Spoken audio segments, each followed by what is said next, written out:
안녕하세요. 자, 2023년 4월 8일 우리 국가직 사회복지학 개론 시험 총평과 그 다음에 해설 강의를 진행하겠습니다. 자, 시험 보느라 너무 고생 많으셨고요. 자, 우리 선생님들 모두가 이번 보직 시험을 준비하셨던 선생님들은 반드시 합격하시길 바라겠고, 이제 또 사회복지학 개론을 사회복지직 시험으로 준비 또 하시는 선생님들은 이번 해설 강의 들으시면서 사회복지학 개론 준비에 도움을 받길 바라겠습니다. 우리 이제 보직 시험에서 나왔던 논점이 사회복지직 시험에 연달아서 또 나오는 경우가 있기 때문에 잘 공부를 해 놓으셔야 합니다. 자, 먼저 총평인데요. 이번 시험은 상문제 2문제, 그 다음 중문제가 2문제, 그 다음 하문제가 16문제였습니다. 16문제는 쉽게 문제가 정답이 보였던 문제였어요. 그리고 이제 제가 지금 상문제 2문제, 중문제 2문제라고 했지만 여기서도 사실은 문제가 정답을 쉽게 고를 수 있는 문제들이 있었습니다. 자, 지난해 시험과 비교했을 때 보직 시험으로만 비교를 하는 겁니다. 지난해 시험, 즉 2022년 시험과 비교를 했을 때 이번에 이제 신개념 문제, 그러니까 문제 자체가 아예 그냥 그간에 한 번도 나오지 않았던 내용으로 우리 공무원 시험에서 나오지 않았던 내용으로 문제가 나온 신개념 문제. 그다음에 이제 신규 논점이 포함되어 있는 문제, 즉 선지 중에 그간의 시험에 우리 공무원 시험에 나오지 않았던 내용이 선지의 내용으로 출제가 되는 이런 문제 수가 작년 2022년 시험에서는 12문제였거든요. 근데 이번에는 7문제였습니다. 그리고 7문제였는데 그 7문제 중에서 분야론 3문제 빼면 4문제가 이제 이 분야론은 이제 1급 시험에서는 나오지 않거든요. 1급 시험에 나오지 않는 이 분야론을 빼면 그러면 이제 그 4문제가 새롭게 나왔던 신규 논점들이 1급의 논점들이 출제가 되었습니다. 그리고 자, 역대 기출 논점에서 출제된 거 그게 이제 한 문제가 있었어요. 아예 한 문제로 출제가 되어버렸죠. 사회문제의 성립 요건인데 이건 이제 과거에 문제가 출제가 되었었어요. 최근에 나오지 않았습니다. 우리 역대 기출 문제집 보신, 그러니까 제가 통합 기출 문제집 보신 선생님들은 공부를 해 놓으셨을 것이고 당연히 이제 이 9.7 책에 다 정리가 되어 있습니다. 제가 아까 이제 신개념 문제, 그 다음에 신규 논점 출제되었던 문제가 총 17문제라고 했는데요. 아마 다운로드 받아서 보시면 표가 있죠. 저는 항상 이렇게 지금 분석을 해놓는데 이번에는 거기 이제 새롭게 나온 용어, 그러니까 논점, 그걸 파란색으로 좀 제가 색깔 표시를 했습니다. 그리고 거기다가 이제 신이라고 해서 동그라미 표기를 해놨어요. 난도 키워드 분석 쪽에 보면 자, 근데 우리 역대 기출 논점, 그러니까 이제 통합 기출 문제에서 과거에 나왔지만 최근에 나오지 않았던 즉 세문제 성립 요건은요. 그게 2008년 전북, 그 다음에 2001년 경기도 그리고 그 외에 그 과거에 또 문제가 또 출제가 몇 차례 된 적이 있어요. 근데 최근에는 나오지 않았거든요. 가장 최근에 나온 게 2008년 전북 문제였어요. 근데 이번에 아예 한 문제로 출제가 되어버렸거든요. 이거 뭐 나올 거라고 생각을 했었습니다. 근데 나와줬죠. 제가 모의고사에서도 다뤄줬어요. 이거는 또. 자, 요거는 12쪽, 이 9.7 책의 12쪽이 그대로 정리되어 있습니다. 내용이. 그 다음에 그 페미니즘의 분파이죠. 요게 이제 가장 어려웠던 문제였는데, 근데 이 문제의 내용 42쪽에 정리되어 있습니다. 이 책에 42쪽에 정리되어 있어요. 그 다음에 또 인간행동과 사회환경 에릭슨의 긍정적 자아 특질이 나왔는데 그 1급 논점이거든요. 그 뭐 당연히 9.7 책에 정리되어 있습니다. 9.7 책에 50쪽에 정리되어 있고요. 이 반두라도 제가 자기 강화, 그다음에 자기 효능감, 뭐 관찰학습 이런 것들이 이제 주요 개념, 주요 내용인데 그 중에 자기 강화가 나왔죠. 53쪽에 정리되어 있어요. 뭐 앨리스는 뭐 당연히 115쪽에 정리가 되어 있습니다. 실천 기술론이 이제 인지행동 모델 중에 정리가 되어 있는 거죠.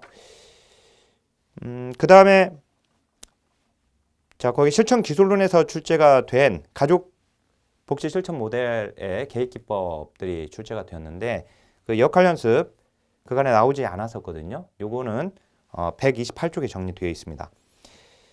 자, 그다음 쭉 내려와 보면 그 노인복지 쪽에서 이 고령화 속도는 이건 이제 제 강의 중에 아마 얘기를 했을 텐데 자, 이 고령화 속도가 나왔지만 사실 이제 문제는 정답을 고르는 건 어렵지는 않았고요.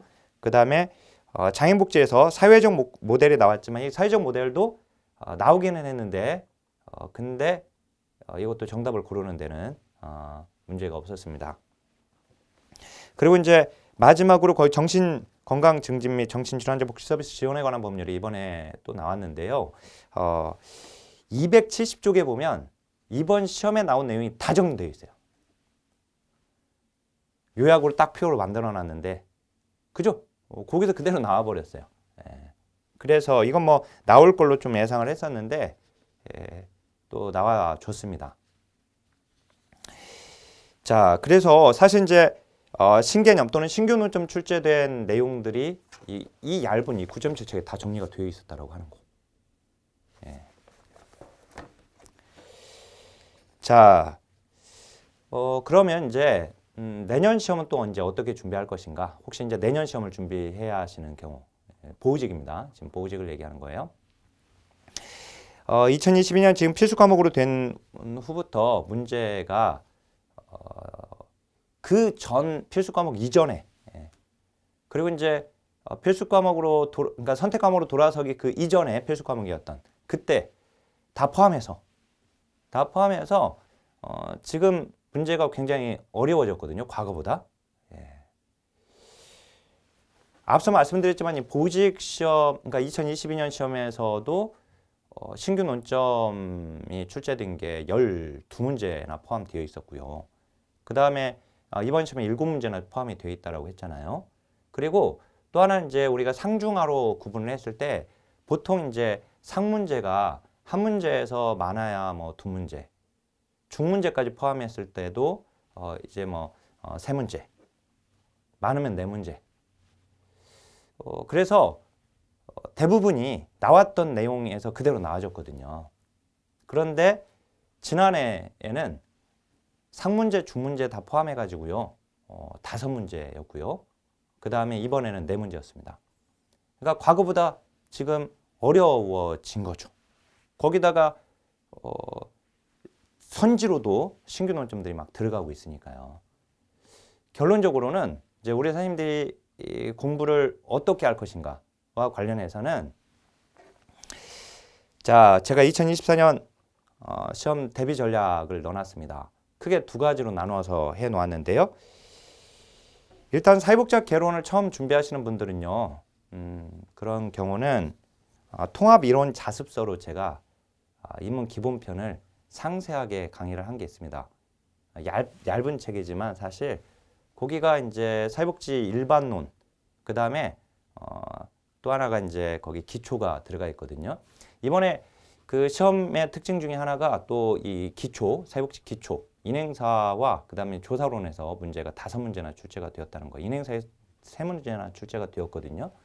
조사론에서 2문제가 출제가 되었고요. 보통 인간행동과 사회환경은 아예 안 나오거나 나오면 한 문제가 보통 나왔어요. 그리고 물론 이제 2문제가 나온 적이 있긴 해요. 과거에.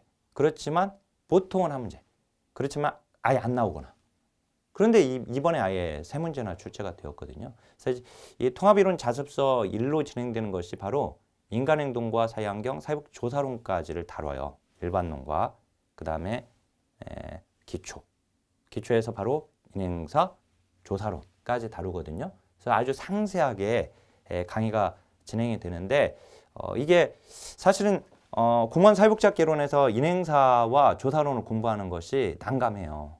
왜냐하면 출제 비중이 그렇게 높은 부분은 아닌데 그래서 만약에 이게 출제 비중이 높아가지고 그간에 많이 나왔었다라고 한다면 흔적이 남아있잖아요. 아, 여기서 나왔고, 그간에 여기서 이렇게 많이 나왔고, 그래서 좀 공부 범위를 좀 명확하게 잡아서 공부할 수가 있는데, 그간에 출제 비중이 그렇게 높지 않았었기 때문에 이번에도 삐껴나온 문제들이 바로 인행사에서 많이 삐껴나왔거든요. 조사론도 마찬가지지만 항상. 그러니까 이게 범위는 많은데 어디까지 공부할 것인가 애매해요. 그래서 통합이론 자습서로 진행된 제가 적절하게 범위와 적절한 깊이로 공부를 할 수 있게끔 내용 정리를 해놨고 강의를 또 진행을 했기 때문에 그 강의를 반드시 들으시길 바라겠습니다. 그러면 이제 이후 강의는 이제 기본이론 강의가 없어요. 그러면 지금 어떻게 하느냐? 이후 강의는 많이 나왔던 내용이에요. 그래서 많이 나왔던 부분이어서 어디서 나올지가 어느 정도 정해져 있어요. 그렇기 때문에 바로 이 묘책 9.7 핵심 요약 노트로 바로 넘어오시면 돼요. 그래서 이걸로 다시 한번 통합이론 자습서 1로 진행된 무료 강의로 지금 제공되어 있는데 그 부분을 복습하면서 다시 한번 복습하고 그 뒷부분을 이 책으로 정리하시면 되세요. 이게 단순 요약책이 아니거든요. 단순 요약책이 아니에요. 보시면 깜짝 놀랄 거예요. 지금 이 책으로 공부하시는 선생님들 뭐 아시죠?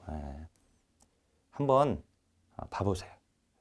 그냥 그 모든 교재가 또는 모든 강의가 똑같을 거다라고 생각하지 마시고 반드시 이 책을 한번 속눈썹 치고 한번 내용 살펴보시고 그리고 결정하시길 바라겠고요. 그래서 이제 이 책으로 이제 정리하시고 그다음 이제 통합 기출문제집으로 기출 회독을 하시면 됩니다. 근데 이제 주전공을 했거나 1급 시험에 이미 합격한 경우, 1급 시험을 준비해서 최근에 합격하신 경우에는 통합이론 자습서는 필요 없고 그냥 이 책과 통합 기출문제집만 회독하면 됩니다. 그리고 이제 모의고사로 이제 문제풀이 연습을 하시면 되세요. 하셨죠? 그렇게 제 강의로 공부하시는 선생님들은 그렇게 하시면 사회복지학 개론 최단기간에 고득점을 맞을 수 있습니다. 자, 그러면 이제 바로 문제 해설 강의 진행하도록 해보겠습니다. 이번 시험은 이제 그 3문제가 2문제, 중문제가 2문제라고 했잖아요. 근데 상문제, 중문제 합쳐서 거기서 그 상문제, 3문제는 틀릴 가능성이 높았어요. 좀 어려웠거든요. 근데 나머지는 설사 어려운 지문이 들어가 있다 하더라도 정답을 고를 수는 있었어요. 그래서 제가 봤을 때에는 이번에는 공부가 좀 되어 있다면 90점 이상을 맞아야 됩니다. 95점까지 맞으면 좋았겠지만 어떻든 이제 90점 이상까지 맞으면 고득점이겠다. 네. 자, 실천자 문제 풀어보겠습니다. 이제 1번 보면 자선조직 인보관 운동에 대한 설명을 옳지 않은 것은 이 문제는 너무 쉽잖아요. 그렇죠? 이건 막 항상 나오는 거예요. 항상. 예. 그러니까 뭐 김진원 선생님 강의에서도 이게 다뤘는데 이게 나와줬다. 그건 제 강의 아니어도 그냥 다 다룹니다. 기출문제 풀어보면 하도 많이 나왔어요. 이건. 자, 거기 보면 자선조직협회는 빈곤의 원인을 개인의 결함에서 찾죠. 그죠? 이궤도 접근이잖아요. 예. 자, COS 자선조직협회죠. 그 다음에 SHM 인보관 운동인데 여기가 이제 개인에게서 문제 원인을 찾습니다. 여기는 환경에게서 찾죠. 환경에서 즉 사회 구조에서 찾습니다. 사회 구조에서 문제 원인이 따라서 여기 문제 원인이 개인이니까 어떻게 해야 돼요? 개인을 어떻게 해야 돼요? 개인을 변화시켜야죠. 그죠? 개인 변화. 여기는 이제 환경의 문제니까 사회를 뜯어 고쳐야죠. 사회 구조가 문제니까. 그래서 사회를 뜯어 고치는 사회 개혁으로 가게 되는 겁니다. 그죠? 어떻든 이제 개인의 결함에서 찾는다. 그거 맞는 거예요. 자, 그다음에 2번. 인보관 운동은 대학생 등이 중심이 되어 진행하는 활동이다. 그죠? 인보관 운동은요. 여기는 대학생, 젊은 지식인층. 근데 여기는 지금 COS는 우회 방문원. 그죠? 주축이 되었죠. 그래서 이제 2번도 맞죠. 자, 3번. 자선조직협회의 기반이 된 이념이 바로 사회적 다윈주의, 소셜 다이니즘이라고 되어 있는데 이걸 스펜서주의라고도 하고요. 사회 진화론을 얘기합니다. 그죠? 사회 진화론, 이념으로 봤을 때 사회 진화론. 우리가 사회복지실천의 이념, 사회복지 실천에 영향을 준 이념 부분도 우리 시험 출제가 되고 있는데요. 특히 요것과 관련되어 있으니까 이 COS에 영향을 준 이념 우리가 반드시 알아야 할 거 사회 진화론. 그 다음 또 뭐가 있어요? 인도주의 박애사상, 그죠? 인도주의 박애사상. 이 인도주의 박애사상은 우회방문원들의 철학이 되었죠. 그 다음 이제 인부간운동은 민주주의죠. 민주주의 또는 이제 급진주의 이런 이념들이 영향을 주었습니다. 진보주의, 그죠? 진보주의 등이 이제 인부간운동에 영향을 준 이념이에요. 자, 그다음 4번. 인부간운동은 우회방문원. 틀렸네. 바로 나왔잖아요. 그죠? 이런 문제 너무 쉬운 거예요. 그죠? 이런 문제. 자, 그 우회방문원을 활용한 사회조사를 통해 통계 자료를 생성하고 다양한 교육 사업을 진행했다. 여기서 뭐만 빠지면 되냐면 이 문장을 정확하게 이제 맞는 문장으로 바꾸려면 거기서 인부간운동은 거기 우회방문원을 활용한을 빼버리면 돼요. 알았죠? 우회방문원을 활용한을 빼면 돼요. 그러니까 사회조사를 통해서 통계 자료를 생성하고 다양한 교육 사업을 진행한 것은 인부간운동이 맞아요.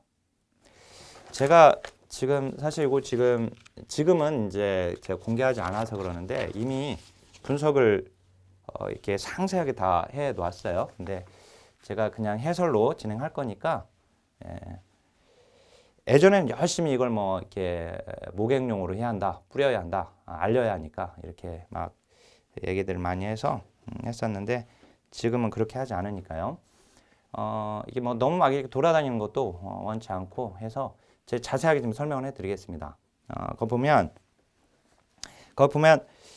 자, 그 문장에서요. 일단 우회방문원을 활용한 건 자선조직협회예요. 인부간 운동가들은 사회조사를 통해서 다수의 통계 자료를 법률 제정에 활용을 했습니다. 그 다음 이제 아동위생이나 보건교육 또는 기술교육, 성인교육 등의 다양한 교육 사업을 진행을 했어요. 인부간 운동에서. 그래서 이제 4번은 지금 틀린 문장이 되는 것이죠. 네. 자, 그 다음 문제 2번 보겠습니다. 특정 현상을 사회 문제로 규정하기 위한 조건에 해당하지 않는 것은? 자, 요 문제예요. 요 문제가 아까 과거 기출론점에게 최근에는 나오지 않았거든요. 우리가 사회복지를 전공하면서 사회문제론이라고 하는 선택 과목을 공부를 해요. 내 선택 과목을 공부할 때 그러면 사회문제가 뭐냐? 정의를 내려야 할 거 아니에요. 그죠? 그래서 사회문제가 되기 위한 조건을 공부하게 되는데 6가지 조건이 있거든요. 근데 이제 그 6가지 이 조건을 가지고 지금 문제를 낸 겁니다. 그 중에 해당하지 않는 건, 자, 현상의 원인이 사회 구조적 요인에 기인해야 한다. 그죠? 자연적인 것이 아니라. 그죠? 제가 이건 이제 강의에서 홍수나 가뭄은 그거 자체가 사회 문제가 아니다. 라고 했었죠. 예. 자, 사회 구조적인 요인이어야 한다. 자, 현상의 사회 구성원 다수에게 부정적인 영향을 미쳐야 한다라고 하는 거. 그렇습니다. 맞아요. 대다수의 사람이 그 현상으로부터 부정적인 영향을 받아야 돼요. 자, 그리고 3번인데 집단적인 사회적 행동을 통해서도 현상의 개선이 불가능해야 한다. 이게 틀린 거예요. 집단적인 사회적 행동을 통해서 현상의 개선이 가능해야 돼요. 자, 우리 보릿고개 시대에 있었죠. 옛날에 뭐 우리 선생님들 뭐 경험하지는 않았지만, 근데 이제 어떻든 과거에 이제 어려웠을 때, 특히 이제 이 보릿고개 시대 때는 누구나 다 가난했거든요. 누구나 다 가난했어요. 그때는 빈곤을 사회 문제로 정의할 수가 없었어요. 해결할 수 있는 문제가 아니었기 때문에 그렇습니다. 자, 이와 같이 자, 이런 집단적 사회행동. 자, 여기서 말하는 집단적 사회행동은 사람들의 공동의 노력으로 예를 들어서 뭐 파업이나 데모나 로비나 이익 집단을 결성하는 거나 뭐 이런 것들이 이제 집단적 사회 행동이에요. 근데 이런 집단적 사회 행동을 통해서 현상의 개선이 가능해야 합니다. 자, 그다음 그러니까 3번이 틀렸죠? 자, 4번. 다수의 사회 구성원 또는 사회적으로 영향력 있는 사람들이 현상을 문제로 인식해야 돼요. 자, 이것도 참 중요한 논점이죠. 그러니까 많은 사람들이 이게 문제야라고 인정하면 그게 사회 문제가 되죠. 그죠? 근데 영향력이 있는 일부 사람이 이게 문제야. 그래도 사회 문제가 돼요. 또 대통령. 그죠? 또는 이제 언론 등에서 문제라고 하면 이게 문제가 된단 말이에요. 자, 요거는 기존의 기출 논점에서 나왔기 때문에 제가 하 문제로 정리를 했습니다. 지금 통합 기출문제집 그다음에 9.7로 공부하셨던 선생님 이 문제 너무 쉬웠죠? 그죠? 예. 근데 이걸 최근 것만 공부한 사람들이 이게 삐껴 나왔네? 이렇게 생각을 하는 거죠. 삐껴 나온 건 아닌데. 자, 문제 3번. 강점 관점에 대한 설명으로 옳은 것만을 모두 고르면 자, 개입의 초점은 희망과 가능성에 둔다. 맞죠? 그래요. 가능성, 희망. 예. 즉 병적 관점에서의 그 문제라고 하는 게 여기서는 도전과 희망과 가능성. 근데 이제 우리가 희망, 가능성이라고 하는 것은 미래의 희망은 어디에 있어요? 미래잖아요. 가능성도 미래를 얘기하잖아요. 그죠? 그러니까 이제 이 강점 관점은 그래서 현재에서 미래입니다. 과거가 아니라. 어떻든 기억이 맞죠? 기억 뭐 맞는 건 우리가 뭐 당연히 아니까. 그다음 이제 니은을 보니까 외상이나 질병이 개인을 강하게도 할 수도 있다. 그죠? 예, 어린 시절의 상처는 강하게도 약하게도 할 수 있지만 강하게도 할 수 있다. 이게 이제 살리비가 또는 살리베이가 구분한 그 강점 관점과 병적 관점을 병리 관점을 구분한 표가 있죠. 예. 뭐 이거 워낙 잘 나오는 내용이니까요. 근데 이제 그 병리 관점에서는 이제 어린 시절의 상처는 성인계의 증상을 가져온다라고만 되지만 이제 강점 관점에서는 어린 시절의 상처가 또는 외상이나 질병이 개인을 약하게도 할 수 있지만 강하게도 할 수 있다. 그죠? 그러니까 기억과 니은이 맞았어요. 기억 니은이 맞았으니까 이제 니을만 보면 되는 거죠, 사실은. 그죠? 근데 이제 디귿 보니까 의리 모델, 우리 병리의 초점, 그 병리 관점이잖아요, 당연히. 그죠? 그다음에 해결할 과제에 대한 전문가를 클라이언트가 아니라 사회복사로 인식한다. 이건 전문가주의죠. 전문가주의가 아니죠. 강점 관점은. 클라이언트 삶의 전문가는 사회복지사다라고 해버리면 그건 이제 병리 관점인데 강점 관점에서는 클라이언트 그 개인과 가족과 지역사에 있다. 그렇게 우리 공부를 했었죠. 전문가 중심주의. 그거는 병리적 관점 쪽으로 갑니다. 그래서 니을도 틀렸다는 걸 알 수가 있었어요. 그죠? 이런 문제들은 우리가 그냥 금방 푸는 것이고. 자, 4번도 로엔버그 돌고프 뭐 이런 문제는 뭐 그냥 설명 안 해도 되죠. 4번이죠. 너무 쉬우니까. 그다음에 이제 5번 보겠습니다. 이 선별주의와 보편주의에 대한 설명으로 옳은 것은 자, 이 선별주의, 보편주의 문제는 우리 사회복지의 개념에서 라이언이 이제 이념적으로 정의한 거 애외주의냐, 보편주의냐 거기로 볼 수도 있고요. 이 문제의 분류는 그죠?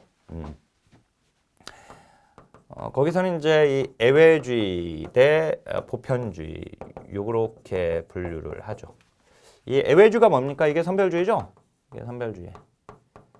자, 근데 이제 걔가 거기서도 나오고 이게 또 하나는 어디예요? 내용 분석이죠.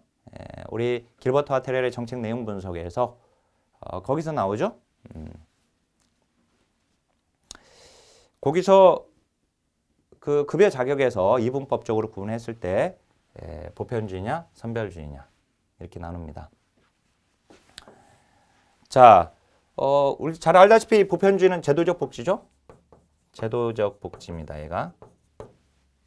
그다음 애외주의, 선별주의 내는 뭐예요? 자녀적 복지죠? 자녀적 복지.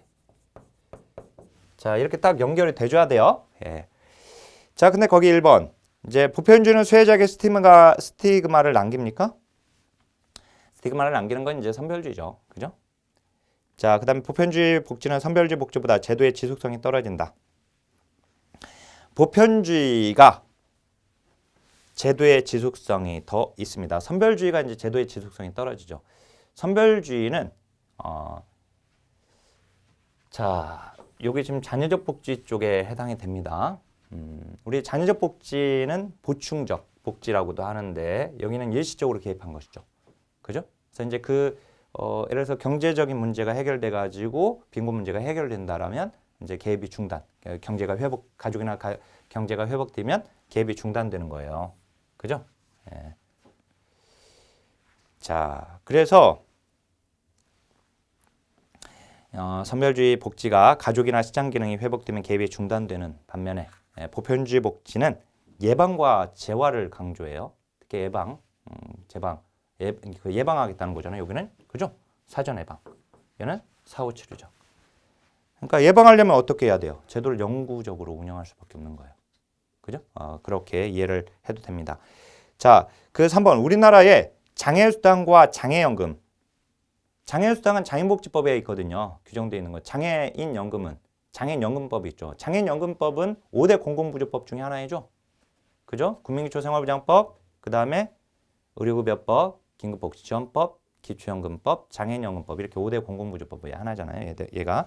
그리고 얘는 이제 그 소득인정액의 선정기준액 이하잖아요. 얘도 그죠?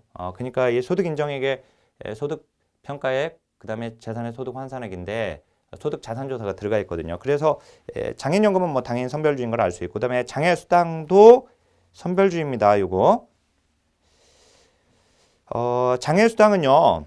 장애수당을 지급받을 수 있는 사람은 18세 이상으로서 장애인으로 등록한 사람 중 국민기초생활보장법에 따른 수급자 또는 차상위 계층으로 장애로 인해 추가 비용 보전이 필요한 사람으로 한다라고 되어 있어요.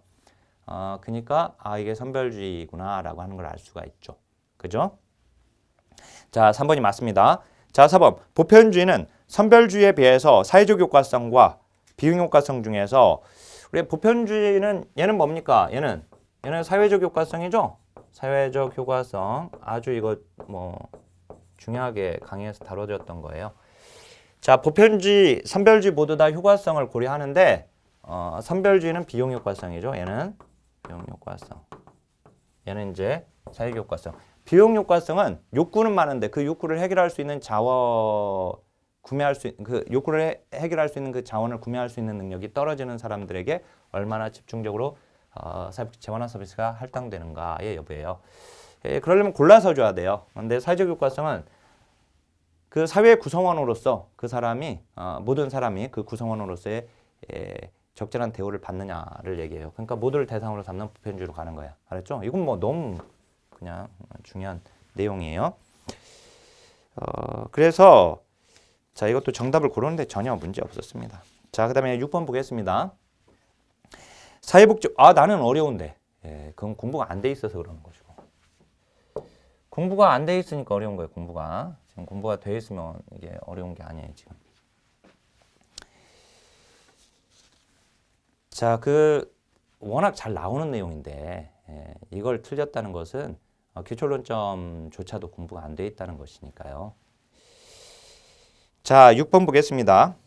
그러니까 사회복지학 개론을 공부할 때요, 선생님들이 이제 너무 이렇게 범위가 많고 강의자도 그냥 그 논점을 정확하게 짚지 않고 그냥 쭉 강의가 그냥 1급 논점까지 다 강의를 해버리면 이게 어렵죠. 그러니까 혹시 제 강의를 듣지 않으신 선생님들이 있으면 이 책으로 그냥 한번 어렵더라도 이게 다예요. 이게 다.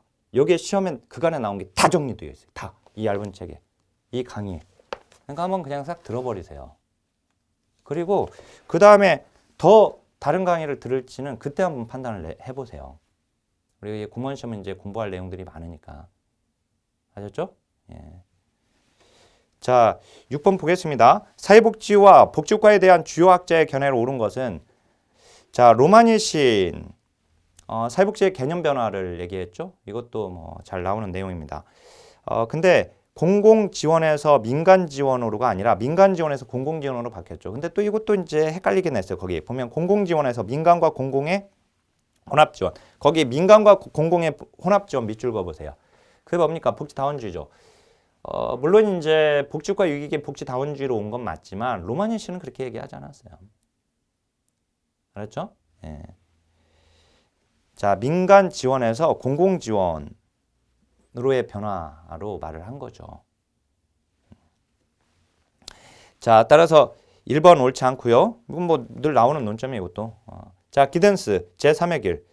현금 지급이 아니라 인적 자원에 대한 투자죠. 따라서 교육에 대한 투자입니다. 그게 지금 바뀌었죠? 그 부분이. 이것도 그냥 우리가 아는 내용이고. 자, 그 3번 렌스킬러브가 사회복지 활동 한계 기준 제시한 것도 있죠. 그죠? 예. 거기 이제 비공식적 조직에 의한 지원은 사회복지 활동으로 인정하지 않습니다. 공식적 지원 활동이에요. 그죠? 예. 비공식적인 게 아니라 공식적 조직을 통해서 제공될 때 사회복지 활동이라고 할 수 있다라고 정한 거죠. 이 룰렌스키와 르보가 그 사회복지 한계 기준, 사회복지 활동의 한계, 적어도 이 활동들이어야지 사회복지 활동이다라고 한계 기준을 제시한 게 5가지가 있어요. 그 5가지 이것도 항상 나오는 거예요. 그래서 3번 옳지 않고, 3번이 옳은 거고요. 그러니까 자, 4번 에스펜 안데르센은 3인주의 복지국가에서 사회정책이 계층화를 강화하는 방향으로 작용한다. 계층화에 있어서 불리한 것이 3인주의 복지국가죠. 그죠? 복지 수준이 가장 높은. 그 다음에 중간인 보수주의 복지국가는 계층화를 아예 유지시키는 것이고 자유주의 복지국가가 계층화를 심화시키는 겁니다. 강화시키는 겁니다. 그러니까 거기는 자유주의 복지국가에서라고 해야지 맞는 거죠. 어렵지 않고요. 자, 7번. 7번도 이거 설명해야 합니까? 너무 쉽잖아요. 그죠? 이건 막 맨날 나오는 건데. 노인복지법에서 계속 그냥 노인복지 시설만 계속 나와요. 이렇게 보면. 그죠? 옳은 걸 물어봤습니다. 옳은 거. 일단은 1번은 경로당, 노인교실, 노인복지관까지 해서 이제 재가노인복지가 아니라 노인여가복지시설이죠. 네, 2번이 이제 맞죠? 자, 3번은 노인복지관, 노인여가복지시설이고 노인요양시설이 이제 노인의료복지시설이죠. 요양이 들어가면 의료입니다. 자, 4번 노인요양공동생활이라고 있었는데 이건 노인의료복지시설이 맞죠. 근데 노인공동생활가정은 노인주거복지시설입니다. 이것도 뭐 그냥 너무 쉬운 거고요. 여기서 이제 시간 아껴야 돼, 이런 문제에서. 그죠? 바로바로 그냥 정답이 튀어 올라와 줘야죠. 이런 것들은. 자, 그다음에 8번. 8번 보면 우리 선생님들이 지금 이제 그 보통 이 강의 들었는데 이 선생님이 이걸 얘기했는데 이게 나왔어. 이 강의에서 이걸 다뤄줬는데 이거 나왔어. 그렇게 해서는 안 되고 기출 논점이 분석이 스스로 또 돼줘야 돼요. 그래서 역시나 기출 논점에서 나온 것이 나왔구나. 그리고 기출 논점에 나온 걸 강의를 한 거죠, 강의자가 지금. 그죠? 근데 이제 강의자가 기출 논점에 나온 건데도 강의가 안 이루어지는 경우가 있기 때문에 기출 논점 잘 간파하는 게 일단 가장 중요해요. 아셨죠? 자, 8번 보면 매슬로우의 초기 연구에서 제시된 5단계 욕구 위계론에 대한 설명으로 옳은 것은, 자, 이것도 이제 매슬로우의 욕구 단계인데 이 매슬로우가요 초기에는 이 5단계를 제시했지만 나중에 8단계를 제시해요. 근데 지금 그걸 지금 말을 하고 있는 거예요. 지금 초기 연구가 그러면 5단계면 뭐 그러면 후기 연구에 뭐가 있나? 그래요, 맞아요. 이제 뒤에서는 이제 나중에 3가지를 더 추가를 시킵니다. 근데 이제 우리 시험은 이제 5단계로 시험에 나오는 것이고요. 자, 거기 1번. 자아 실현의 욕구가 안전의 욕구보다 강도가 더 강하다. 그렇지 않죠? 매슬로우 욕구 계층 이론에서 중요한 것은 하위 욕구가 더 강하고 우선적입니다. 그러니까 하위 욕구가 안전 욕구니까 안전 욕구가 더 강한 겁니다. 자, 그다음에 존경의 욕구와 자아 실현 욕구와 성장 욕구다. 자, 매슬로우 욕구는 욕구 유형을 크게 2가지로 나누죠. 성장 욕구와 기본적 욕구. 즉, 이 기본적 욕구는 결핍성 욕구라고도 하죠. 그죠? 이렇게.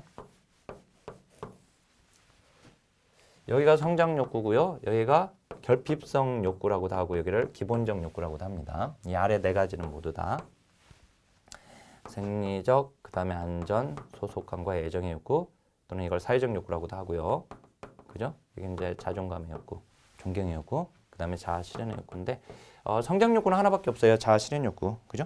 소속감과 사랑의 욕구는 충족된 직후에 욕구의 강도가 더 강해진다. 그게 아니라 안전의 욕구가 이제 여기는 매슬로우 욕구 단계는 이제 아래로부터 위로 올라가는 거잖아요. 그죠? 물론 이제 단계상 배열에 있어서 예외가 있긴 하지만 대부분의 사람들 아래에서 위로 올라가는데 생리적 욕구가 어느 정도 충족되면 그때 이제 안전의 욕구를 추구하게 되고 요게 이제 어느 정도 충족되면 또 여기로 가게 되죠. 그죠? 그러니까 안전의 욕구가 추구되면 그다음 이제 소득감과 애정의 욕구를 이제 추구하려고 하는 동기가 유발되게 되는 것이죠. 그죠? 그다음 이제 요게 충족되고 나면 그다음 이제 자존감의 욕구를 충족하고 싶어 그러니까 존경의 욕구를 충족하고 싶어 해지는 겁니다. 소득감과 사랑의 욕구가 충족된 직후에는 이제 존경 그 위에 있는 존경의 욕구를 추구하려고 하는 이제 동기 유발이 되는 것이죠. 그죠? 자, 그래서 3번도 옳지 않죠. 자, 4번 안전의 욕구가 일정 수준 충족되어야 소득감과 사랑의 욕구에 대한 동기가 부여가 된단 말이에요. 이렇게. 그죠? 예. 따라서 4번이 맞습니다. 예, 뭐 어렵지 않죠? 자, 9번입니다. 이 9번이 이번 시험에서 가장 좀 어려웠을 수도 있겠다. 근데 이게 이제 우리가 조지 월딩의 이제 인용 부분에서 페미니즘에서 페미니즘 세 가지를 가지고 제시를 하고 있는데요. 거기서 자유주의, 그 다음에 자유주의 페미니즘은 이미 시험에 나왔었잖아요. 그죠? 그 다음 이제 급진주의, 사회주의. 근데 여기 이제 마르크스주의까지 이렇게 나왔어요. 페미니즘에 있어서. 일단은요, 거기서 3번이 옳지 않은데 3번은요, 어디 부분이 지금 틀린 거냐면 3번에 보면 자유주의 페미니즘은 제도 및 관습상의 차별과 교육의 불평등으로 인해 여성 억압이 발생한다라고 인식하는 것까지는 맞습니다. 거기까지는 맞아요. 그런데 문제는 뭐냐면 거기 이제 사적 영역인 가정에서 발생하는 여성의 종속 문제를 해결함으로써가 아니라 거기가 지금 틀린 거예요. 사적 영역인 가정에서 발생하는 여성의 종속 문제에는 관심이 없어요, 애들은. 알았죠? 즉 개인의 가정생활, 사적 영역까지 개입하는 것은 반대예요. 단순히 이제 자유주의 페미니즘에서는 우리가 어떻게 좀 남성과 여성의 동등한 권리, 그죠? 남성 거가 일단 좋아. 근데 남성 거가 좋은데 남성이 받고 있는 그 기회, 그거를 여성도 받을 수 있게끔. 즉 자유주의 페미니즘은 사회구조 자체를 철폐하기보다는 여성 차별적인 제도나 관습을 개선하는 데 초점을 두고 있습니다. 아셨죠? 그래서 지금 그 뒷부분이 지금 틀린 거예요. 자, 그러면 거기 급진주의 페미니즘에서는요. 여기서는 그 핵심이 뭐냐면 급진주의 페미니즘은 남녀 간의 기본적인 생물학적 차이를 얘기하는 거예요. 즉 여성의 경우에는 임신 출산을 해야 하잖아요. 그죠? 임신 출산 기간에는 뭐예요? 누군가의 보호를 받을 수밖에 없어요. 누구한테 받아요? 아빠인 남성. 그죠? 즉 이런 생물학적 차이, 여성의 임신 출산, 그리고 그에 따른 남성에 대한 여성의 의존, 이것이 성불평등의 원인으로 봅니다. 그리고 이제 이 성불평등의 기원을 제도화된 이 가부장제로 또 봅니다. 그래서 거의 급진주의 거 보면 가부장제적인 가정, 그죠? 그 다음에 생물학적 특성인 출산에 따른 남성에 대한 의존, 이게 핵심이에요. 자, 마르크스주의 페미니즘은 계급으로 보죠. 이제 여성 억압 자체를 계급 체계의 결과로 봅니다. 결국은 자본주의 체제의 타파가 여성 노동자 그리고 모든 노동자들을 해방시킬 수 있다고 보고 있고요. 예, 마르크스주의 페미니즘은. 그래서 거기 보니까 뭐라고 되어 있어요? 자본주의 체제가 낳은 불평등으로부터 기인한다. 그죠? 자본주의 타파. 맞죠? 뭐 마르크스주의니까. 자, 사회주의 페미니즘은 앞서 우리가 지금 제가 설명한 이 급진주의 페미니즘과 마르크주의 페미니즘을 결합한 형태예요. 그러니까 여성 억압이라고 하는 게 그 마르크스주의가 지적하는 것처럼 마르크스 페미니즘이 지적하는 것처럼 계급 억압 체계, 자본주의 체제에서의 계급 억압 체계에서 기인하지만 그와 동시에 자본주의와 별도의 물질적 기반을 갖고 있는 남성 지배 체계로서의 가부장제까지를 봅니다. 그래서 거기 이제 사회주의 페미니즘을 보니까 뭐라고 되어 있어요? 자본주의의 본질인 계급 억압, 그죠? 그다음 이제 아까 급진주의가 말했던 가부장제의 성억압. 것까지 지금 말하고 있죠. 이분법적 사회구조를 타파. 그죠? 그게 핵심입니다. 그렇게 정리해 놓고요. 이게 또 다시 또 나올 수 있으니까 우리 보직 시험에서 분명히 이번에 나왔던 내용이 사회복지직 시험에 분명히 문제가 나올 거예요. 한 문제든 두 문제든 잘 간파해 놓고 있어야 돼요. 아셨죠? 예. 자, 10번 보겠습니다. 고령화와 관련된 설명으로 옳은 것만을 모두 고르면. 자, 우리나라요. 자, 2000년에 이미 고령화에 접어들었죠. 7%. 그 다음 이제 고령사회 14%는 원래 2018년으로 예상했었는데 과거에. 근데 2017년에 완성이 되어버렸습니다. 그래서 이 고령화에 진입해서 고령사회까지 7%에서 14%, 7%에서 14%까지 여기까지 걸리는 기간. 이걸 고령화 속도라고 해요. 고령화 속도. 이게 이제 프랑스가 114년 걸렸고요. 미국이 69년, 일본이 24년 걸렸어요. 근데 우리나라 17년. 원래 18년 걸릴 줄 알았는데 17년밖에 안 걸렸어요. 그러니까 프랑스 같은 경우는 100년이 넘게 걸렸기 때문에 이 노인 문제와 관련해서 발생된 것에 대해 차분히 준비할 수 있었겠죠. 그죠? 근데 우리나라 뭐 17년밖에 걸리지 않으니까 어마어마하게 그냥 돌진한 겁니다. 굉장히. 자, 그래서 거 보면 일단은 뭐 어떻든 우리는 지금 현재 이제 고령사회 2022년 당연히 고령사회고요.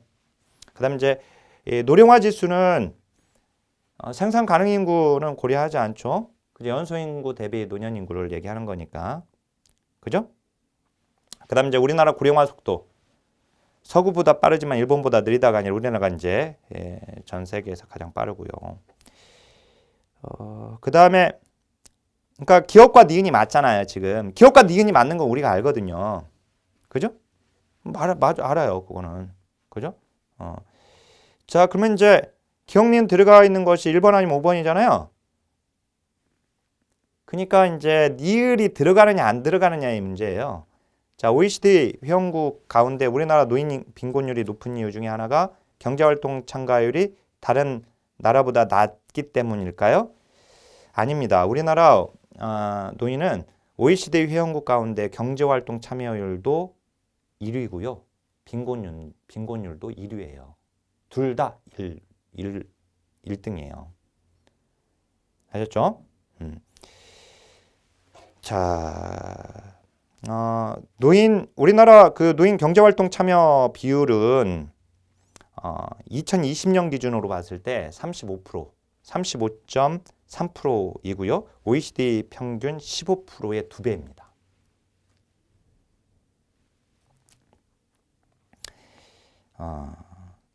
뭐 노인들이 일을 안 해서가 아니라 이렇게 일도 많이 하는데, 그러면 도대체 우리나라가 노인 빈곤율이 이렇게 압도적으로 높은 이유는 뭐냐? 이제 그 우리나라의 공적연금 제도가 취약하기 때문이라고 전문가들은 지적하고 있습니다. 어떻든 이제 답은 1번이 답입니다. 자, 그다음에 11번. 다음에 설명하고 있는 연구 방법은, 자, 요거는 자, 실험 설계죠. 무작위 할당 했어요. 그러면 순수 실험 설계네요. 바로 나와버렸어, 사실은. 그러면 이거 순수 실험 설계 중에 어떤 걸까요? 그 실험 집단, 통제 집단이 있는데 보니까 거기 보니까 이렇게 되어 있어요. 자, 실험 집단이 있대요. 그다음에 통제 집단이 있대요. 그죠? 뭐 두 번째 그렇게 되어 있잖아요. 그죠? 예. 근데 그 무작위 할당을 통해서 했대요. 그죠? 무작위 할당을 했기 때문에 두 집단은 같아지죠. 무작위 할당을 한 거예요, 지금. 그다음에 어떻게 했냐면은 세 번째, 그러니까 그 두 번째 보니까 사전 사후 검사를 실시했다고 돼 있죠? 사전 검사, 사후 검사 실시했네요. 근데 실험 집단은 개입을 제공했어요. 그러니까 프로그램 여기 진행했다는 뜻이죠? 그죠? 근데 여기는 지금 안 했다고 되어 있어요. 그죠? 그러면 이게 뭡니까? 통제 집단 사전 사후 검사 설계. 그죠? 통계 집단 사전 사후 검사 설계는 순수 실험 설계. 따라서 1번입니다. 이렇게 순수를 빼거나 이걸 진실험 설계 또는 순수 실험 설계라고 하는데, 순수 실험 설계, 통제 집단 사전 사후 검사 설계는 순수 실험 설계 또는 진실험 설계라고도 하는데, 근데 순수나 진을 빼버리고 그냥 실험 설계라고 해도 상관없습니다. 자, 이 단일 사례 설계는 이건 이제 말 그대로 이건 기초성과 계획 구면을 가지고 하는 단일 사례 설계를 얘기해요. 얘는 집단 설계가 아니라. 그래서 이제 이번은 상관없고 유사 실험 설계는 무작위 할당을 하지 않습니다. 그죠? 일회 사례 연구 설계는 얘는 전실험 설계에 해당돼요. 그래서 거기 당연히 무작위에 할당하지 않습니다. 답은 1번이에요. 이건 지금 실험 설계에서도 그냥 기본적인 유형 가지고 지금 낸 거잖아요. 어렵다? 이거 공부가 너무 안 돼 있어서 그래요, 지금. 이건 아주 기본적인 내용인데. 자, 그다음에 12번. 장애인복지와 관련된 설명을 옳은 것만을 모두 고르면, 그리고 또 더군다나 잘 나왔던 내용이에요, 이건. 이미 나왔던 논점이었고. 자, 그다음에 12번. 장애인복지와 관련된 설명을 옳은 것만을 모두 고르면 자립생활 모델은, 그죠? 자립생활 모델이 이미 나왔던 거죠, 이거는. 장애인 당사자의 참여와 선택을 강조한다. 맞고요. 자, 장애인복지법에서 장애인을 신체, 정신적 장애, 우리나라는 사회적 장애는 없잖아요. 그죠? 그리고 이것만이 아니라 이제 우리는 15가지 종류까지 외워야 하잖아요. 그러니까 니은도 너무 쉽죠. 그죠? 니은, 기억, 니은 뭐 그냥 나왔고. 그다음 이제 사회적 모델은 개인의 기능 제한이 아니라 심리 사회적 상실에서 장애가 발생한다고 본다. 이게 뭐냐? 사회적 모델이 처음 나왔거든요. 이게 개인적 모델과 이제 개별적 모델과 그다음에 이제 사회적 모델로 구분이 되는데, 설사 이 디귿을 몰랐다 하더라도요. 자, 이제 결국 이제 기역, 니은까지는 맞았고 디귿이냐 니을이냐 둘 중에 하나잖아요. 그죠? 니을을 봐보세요. 정상화. 정상화는 장애인의 시설 보호를 반대하고 지역사회 중심의 서비스 제공을 강조한다. 맞죠? 그래서 기역, 니은, 니을. 이 정상화 이념은 계속 나왔었단 말이죠.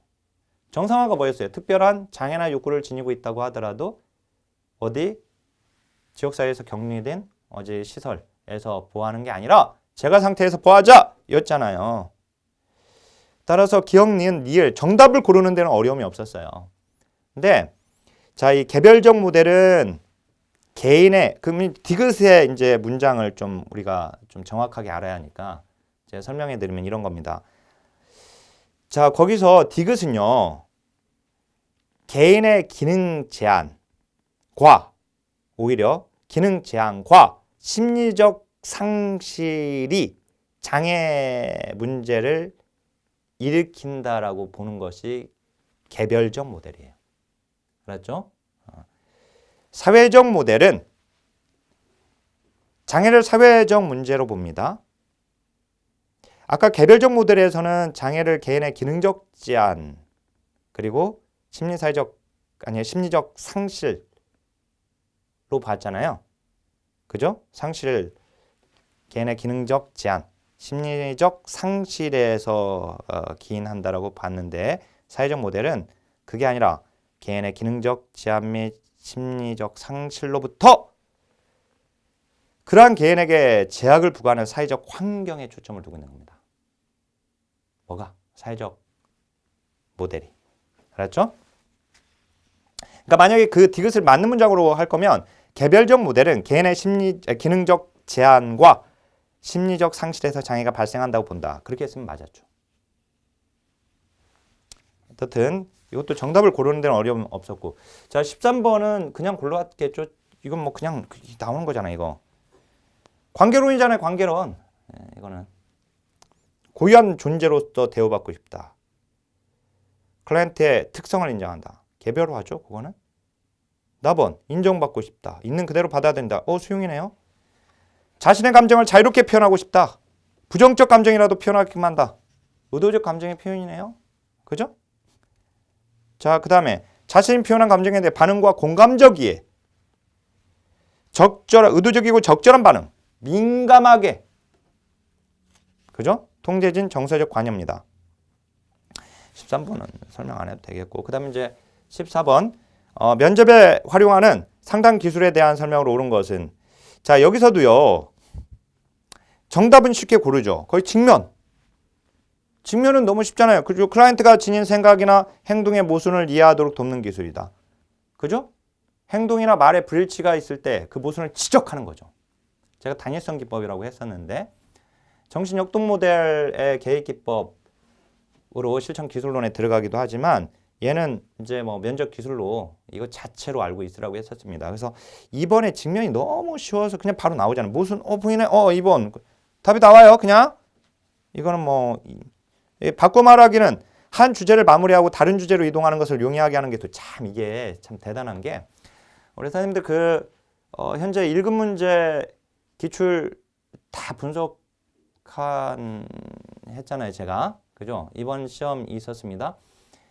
이번에 요약이 나왔거든요. 요약. 이 주제 전환과 관련해서. 그거예요, 그거. 한 주제를 마무리하고 다른 주제로 이동하는 것. 이동하기 위해서. 하는. 이걸 물어봤거든요, 이번에. 요약이 나왔어요, 요약. 한 문제로. 나왔는데, 요걸 냈어요, 여기다가. 이게 1급 논점이에요. 1번은 요약이에요, 요약. 알았죠, 요약. 자, 마찬가지 3번에 클라이언트가 한 말의 내용이나 감정 의미를 정리하는 것도 이것도 이제 결국 요약이겠죠. 자, 4번. 클라이언트가 자신의 감정 표현을 촉진하도록 하는 것은 이제 표현 촉진 기술인데 표현 촉진 기술에 여러 가지가 있습니다. 그런데요. 해석은 거기에 들어가지 않아요. 오히려 해석은 사회복지사가 직관과 직관력을 통해서 설명하는 것이죠. 그죠? 클라이언트의 자기통찰력을 향상시키기 위해서 또는 이제 해석은 클라이언트의 표현과 행동 상황 저변의 단서를 발견하고 그 결정적 요인들을 이해하여서 그것을 클라이언트가 깨달을 수 있도록 도와주는 방법이 거기에 해당됩니다. 자, 그다음에 15번 측정에 대한 설명으로 옳은 것은 자 이거 뭐예요? 이거 조사론이죠? 제가 100개 테마로 정리한 것에서는 지금 테마 16번과 17번이 여기서 지금 조합돼서 나왔는데요. 측정의 신뢰도가 높으면 타당도가 높아집니까? 신타관계에서 신뢰도가 높다고 타당도가 높은 건 아니죠. 하지만 타당도가 높으면 신뢰도는 높죠. 그죠? 그래서 이제 1번은 틀렸고요. 자, 거기 서열척도는 속성 간의 거리가 간격을 동일한 것으로 본다. 자, 서열이 아니라 이 속성 간의 거리를 간격이 동일한 등간격을 포함하는 것은 등간척도와 비율척도. 비율척도는 등간척도가 가진 속성까지 더 가지고 있고 그건 이제 절대형점까지 추가된 거니까. 그러니까 거기 속성 간의 거리나 간격을 동일한 것으로 보고 있는 것은 등간척도도 해당되고 비율척도도 해당이 됩니다. 그죠? 자, 어떻든 서열은 아니죠. 자, 3번. 신뢰도 검사는 측정 도구의 일관성. 맞잖아요. 타당도는 정확성. 그죠? 그 다음에 우리가 지금 측정 도구의 신뢰도 타당도와 그 다음에 우리 실험 설계에서 내용 타당도, 내적 타당도, 외적 타당도 이거 서로 다르다고 그랬죠? 그죠? 그래서 이제 우리가 신뢰도와 타당도로 구분하고 또 간혹 이걸 내적 타당도, 외적 타당도로 구분한다라고 엉터리로 이렇게 설명하는 경우가 있는데 말도 안 돼요. 그렇게 설명하면. 그게 아니라 뭡니까? 요거는 지금 측정 도구의 신뢰도 타당도를 지금 얘기하는 거죠. 그 다음 이제 우리 실험 설계에서 나오는 내적 타당도와 외적 타당도는 얘는 이제 인과관계 추론에 있어서의 타당도를 얘기하는 겁니다. 얘하고 달라요. 여기서 말하는 타당도와 여기는 이제 내가 만든 측정 도구를 가지고 정확하게 측정할 수 있느냐 여부를 얘기하는 거고, 그건 이제 내가 만든 측정 도구를 가지고 측정했을 때 그 값을 신뢰할 수 있느냐 여부예요. 이제 요거는 이제 실험 설계에서 인과관계를 추론할 때 있어서 실험실 내적으로 타당한가, 그 다음에 이것을 결과를 밖으로 적용 가능한가의 여부를 지금 얘기하는 것이고요. 자, 어떻든 그 3번이 맞죠. 그러니까 자, 4번 측정 시 발생하는 비체계적 오류. 이 체계적 오류와 비체계적 오류로 나눌 수 있어요. 측정의 오류는. 근데 체계적 오류 거 보면 편향이라고 돼 있잖아요. 이 편향을 보인다. 바이어스. 이 편향, 일정한 경향, 치우침. 그게 바로 체계적 오류예요. 그러니까 체계적으로 나타나는 거예요. 일정하게. 편향. 문화적 편견. 그 문화적 차이한 편향이 문화적 편견이거든요. 그다음에 이제 사회적 적절성 편향이 바로 사회적 바람직성에 의한 오류죠. 얘도 다 9.7에 다 정리되어 있어요. 지금 9.7에 정리되어 있지 않은 게 한 3줄 나왔나? 다 정리되어 있어. 다. 이 얇은 책에. 얇은 책.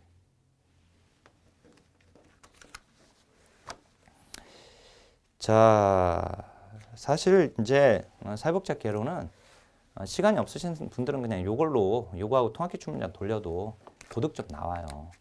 예, 고득점 나와요. 예. 자, 지금 3번입니다. 그러니까 우리가 체계적 오류는 이제 타당도를 저해시키고 비체계적 오류는 신뢰도를 저해시키는 것까지 좀 알고 계시고 그 비체계적 오류가 무작위 오류를 얘기하는 것이죠. 어떻든 거기 지금 4번 문장에 맞기 위해서는 측정 시 발생하는 체계적 오류에는 이라고 하면 맞습니다. 자, 다음에 16번 볼게요. 자, 가족 단위 개입에서 기법입니다. 이 가족 치료 모델의 이제 개입 기법인데 재구성, 재정의, 재명명이라고도 하는 전략적 가족 치료 개입 기법이죠. 긍정적 시각에서 볼 수 있게끔 만들어주는 것이죠. 이게 그죠? 헬리의 전략적 가족 치료에서의 재구성. 밀런학파에서는 이걸 긍정적 의미 부여하기라고 했었다라고. 이거 다 우리 공부했었는데, 그죠? 우리 엄마는 잔소리가 심해요. 잔소리는 사랑이다. 너에 대한 관심이다. 이렇게 재정의를 내린 거죠. 예를 들어서 재구성, 재정의, 재명명이라고 하는. 자, 2번. 가족 조각은 밀착된 가족 조각 누구 겁니까? 사티어 거죠. 그죠? 근데 밀착된 가족 성원들을 분리시켜 적절한 경계를 만들도록 하는 것은 경계 만들기죠.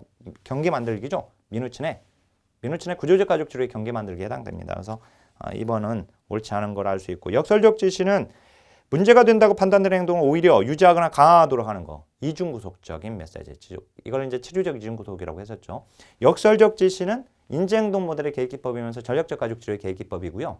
그다음 이제 역설적 지시, 역설적 개입이라고 하는데 얘는 증상 처방 제지 기법, 실행 기법이 있죠, 얘한테. 그죠? 그러니까 증상 처방 제지 기법, 실행 기법 역설적 지시에 해당이 되죠. 자, 그다음에 4번 역할 연습은 한 가족 성원이 다른 가족 성원의 역할을 수행하도록. 요거 바로 이제 사태의 경험적 가족 치료의 개입 기법 중에 하나입니다. 근데 이게 설사 역할 연습이 처음 나왔다 하더라도요. 거기 답이 그냥 나오잖아요. 그 2번에서. 그죠? 이것도 쉬운 문제였어요. 자, 17번. 요 조문 지금 이번에 나온 조문 여기 다 제가 여기도 정리한 게 그대로 나왔어요. 봐보세요. 그대로 나왔지. 그죠? 그잖아요. 네. 옳지 않은 것인데 2번이 옳지 않습니다. 거기서 왜 틀려요? 거기 정신재활시설이 들어가서 틀렸죠. 그죠?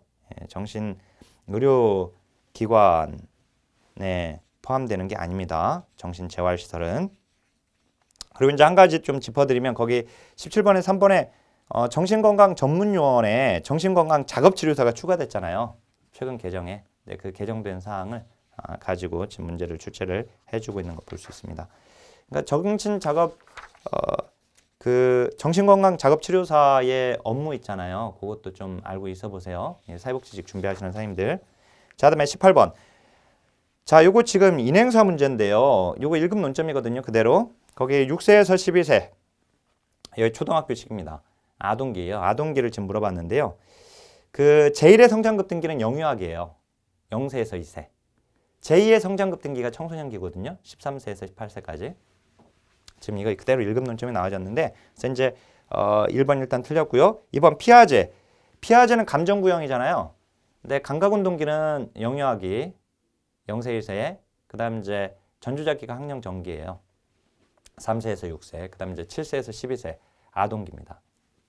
아동기가 이제 구체적 조작기고요. 그다음에 청소년기가 형식 조작기죠. 이거는 뭐 우리 그나마 이게 나왔던 문제가 있었죠. 그죠? 얘 발달 단계로 하나 나온 거 있잖아요. 그 문제. 그걸 통해서 알 수는 있었죠. 이거는 뭐 요 정도 단계는 제가 공부하라고 했잖아요. 그죠? 그래서 거기 그 3번에 단체놀이 학령 전기 3, 4세의 이제 상상놀이고 그다음에 5, 6세 집단놀이고 그다음 7세부터 12세까지 이 아동기. 여기는 뭐 6세로 되어 있지만 연속적인 개념으로 보게 되면 뭐 6세로 두면서 이제 12세로 가고 있으니까 아니 그 아동기로 들어가고 있으니까요. 어떻든지만 아동기입니다. 근데 이 단체놀이 여기는 아동기는 초등학교 시기. 자, 이 단체놀이를 통해서 배우게 되는 세 가지. 상호 의존성, 그다음에 분업. 그죠? 그다음에 경쟁. 그다음에 협상하는 능력 이런 것들을 배워요. 근데 거기서 상호 의존성을 가지고 지금 말하는 거예요. 집단의 목표가 더 우선된다라고 하는 거. 개인의 목표보다 그것을 배우게 되는 게 그게 상호 의존성이에요. 여기 지금 3번 틀렸습니다. 근데 4번에 에릭스는 제가 이걸 상문제로 놓은 이유가 뭐냐면 우리 선생님들이 이제 여기 발달 단계 만약에 1급을 준비했으면 이게 쉬웠던 문제인데 1급 이거 그대로 1급 논점이거든요. 지금 이게 우리 공무원 시험에서는 이런 문제가 처음 나왔기 때문에 이런 지금 1번도 지금 처음 선지도 처음이고 거기에 3번도 처음 선지. 그나마 2번은 이게 틀린 건 알 수 있었을 거예요. 근데 이제 1번, 3번도 좀 헷갈리고 근데 3번에서 아무래도 단체 놀이하면 집단의 목표가 더 우선시된다라고 하는 걸 좀 유추해 볼 수는 있을 수도 있지만 그래도 뭐 틀렸을 수도 있겠다. 뭐 여기서 헷갈려서. 그죠? 근데 이제 4번이 에릭슨 건데 에릭슨의 긍정적 자아 특질이 나와버렸어요. 그래서 제가 그냥 우리가 이제 여기 아동기능 근면성대 열등감인식입니다. 그죠? 1급 시험은 긍정적 자아 특질까지 다 공부를 해야 하거든요. 외워야 하거든요. 근데 이제 우리 공무원 시험은 그게 안 나와가지고 그간에 필요 없었는데 자 신자라면 솔선수범해야 한다. 주도성. 근데 정말 친생자 이렇게 그죠? 신뢰감 대 불신감, 자율성 대 수치심, 솔선성 대 죄의식, 근면성 대 열등감, 정체감 대 정체감 혼란, 친밀감 대 소외 또는 고립, 생산성 대 침체, 그죠? 그다음에 자아통합 대 절망 이렇게 그죠? 8단계로 제시했죠, 그죠? 근데 여기 이제 긍정적 자아 특질이 요게 본래 1급은 여기까지 외워야 돼요. 근데 우리는 그건 안 외워도 됐는데 이게 나와버렸단 말이에요. 지금 신뢰감 대 불신감 싹 트네, 싹 터요, 희망이 싹 터요. 내가 자율적으로 한다는 것은 의지가 있어서 그래요. 자기가. 그 다음에 내가 주도하려고 하는 것은 목적이 있어서 그래요. 목적대로 끌고 가려고. 그 다음에 이제 근면한 것은 자기가 능력 있다고 생각해요. 능력. 그래서 지금 거기에 나오면 능력이 나왔잖아요. 능력. 그죠? 정체감 혼란은 지금 정체감이 확립되면 거기에 성실하게 몰두해요. 그래서 이게 성실 또는 충성이라고 합니다. 이런. 자, 친밀감은 여기는 청년기에 해당되거든요. 사랑이야, 사랑. 결혼해야 하니까. 그다음에 중장년기는 배려고 여기는 노년기는 지혜. 그래서 요거를 1급에서는 이게 나오는 논점인데 우리는 안 나왔던 게 이게 나와서 제가 상으로 해준 겁니다. 그냥. 뭐 이것까지 틀릴 수는 있다고 봐요. 두 문제 정도 틀렸겠네요. 그죠? 자, 19번으로 가겠습니다. 서구 사회복지 발전 과정에 나타난 제도에 대한 설명을 옳은 것만을 모두 고르면. 근데 이것도 제 9점제로 다 정리되어 있죠? 근데 이제 아마 이게 그간의 시험에 나오지 않아서 이걸 등한시했을 가능성이 크고. 근데 만약 1급 시험을 또 준비한 경험이 있으면 이건 좀 이제 맞출 수도 있었을기도 하겠고. 자, 19번. 한 문제죠? 최초 사회보험. 독일의 뭐예요? 질병보험. 자, 이거는 맞추는 것은 이게 지금 한 문제로 놓아둔 것은요. 당연히 맞아야 할 거예요. 그냥 좀 공부했으면 그냥 맞춰지는 문제들이에요. 워낙 잘 나오는 내용들이니까. 기본적으로. 물론 이제 그렇지 않은 것들도 좀 몇 개 있긴 하지만 나온 논점들에 대해서는 공부하면 당연히 맞췄어야 하고 일단 상대평가니까 그러니까 당연히 나왔던 논점은 당연히 맞춰야 하고 그죠? 예. 실수 없이. 자, 어쨌든 19번 보겠습니다. 그러니까 기억이 틀렸죠? 자, 니은. 개정교육법 빈민의 처우를 균일하게 하려고 했죠. 그래서 전국적 통일의 원칙이죠. 이 균일 처우의 원칙이라고도 하는데 그 부분에 거기까지 맞았어요. 근데 원해 구조를 확대한 게 아니라 원해 구조를 철폐했죠. 그죠? 길버트법에서의 원해 구조 원칙을 여기서 철회합니다. 자업장 재설립의 원칙으로 해서 자업장의 원칙. 그러니까 니은이 틀렸네요. 기억도 틀렸고요. 그죠? 기억 독일의 질병범위 이제 최초잖아요. 그죠? 이건 뭐 발파람 비스마르크 3지를 통해서 4지를 통해서 연구한 것 이렇게 우리 암기했는데 어쨌든 기억 니은이 틀린 게 너무 그냥 확실하잖아요. 그러면 디귿 니은이 답이네요. 그냥 나왔잖아요. 다 끝.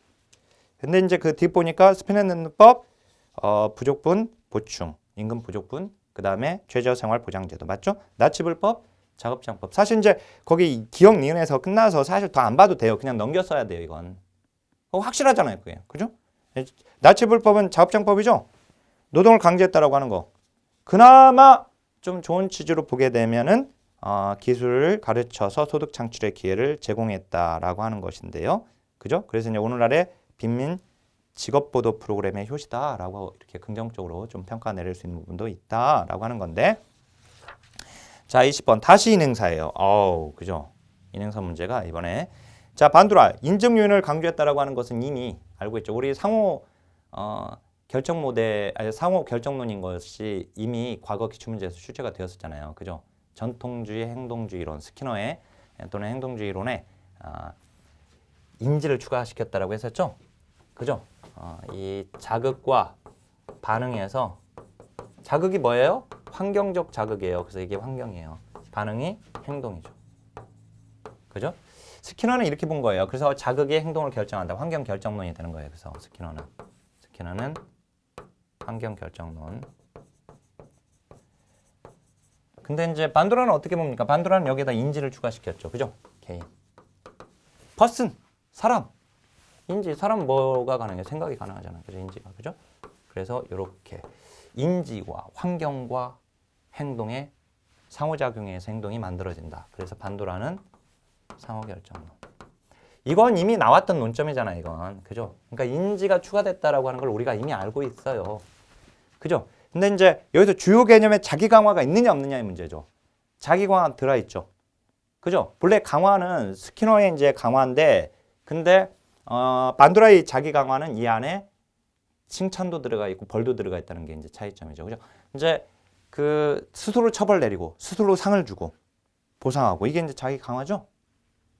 반도라의 우리 책에 여기 보면 제가 자기 강화, 자기 효능감 이제 거기에 이제 1급 논점에서는 자기 규제까지도 나왔는데 일단 반도라면 자기 효능감, 자기 강화까지 지금 알고 있으라고 했었어요. 근데 이게 나왔어요. 그래서 1번 제가 중이라고는 했지만 사실은 1번 우리 아마 저한테 강의 들었던 선생님들은 1번 뭐 당연히 정답 금방 골랐을 걸로 보여지고 거기 이제 로저스는 비합리적 신념 누구 겁니까? 앨리스잖아요. 이상한 나라의 앨리스. 그죠? 이상한 나라에 살고 있다 보니까 비합리적 신념을 가지고 있어서 앨리스가 가지고 있는 비합리적 신념을 합리적으로 바꾸는 거. 앨리스의 합리 정서 치료죠. 로저스가 아니라 로저스는 현상학이론이잖아요. 그죠? 클라이언트 중심 모델을 만들었고 그다음에 이제 그 각 발달 단계 심리 사회적 위기 이건 누구 겁니까? 에릭슨 거잖아요. 그리고 아들러가 아니라 아들러의 개인 심리 이론이 아니라 각 발달 단계 아들러는 발달 단계를 제시하지 않았습니다. 그리고 이제 거기 보면 이제 각 발달 단계의 심리 사회적 위기를 경험해서 그걸 극복했을 때 건강한 발달이 이루어질 수 있다. 그죠? 그러니까 정확하게 말씀드리면 에릭슨은 이제 각 발달 단계에서 심리사회적 위기를 극복할 때 건강한 발달이 나타난다고 보았는데 심리사회적 발달의 각 단계는 개인의 기본적 강점, 덕목을 발달할 기회를 제공한다라고 설명하고 있습니다. 일단 그 3번은 에릭슨은이라고 해도 틀리죠. 에릭슨은 각 발달 단계에서 심리사회적 위기를 경험해서 그것을 극복할 때 건강한 발달이 이루어진다. 경험하지 않을 때가 아니라. 자, 그다음에 4번. 프로이트는 인간의 무의식을 강조하죠. 근데 거기까지 맞았어요. 그죠? 그지만 그 뒤에 무의식을 개인무의식과 집단무의식으로 구분한 건 누구예요? 융입니다. 그래서 틀렸죠. 일단 집단무의식은 우리 과거 논점에 나온 거예요. 그건. 그잖아요. 나왔어요. 위향성, 내향성 구분한 것도 융이 구분한 것도 나왔고.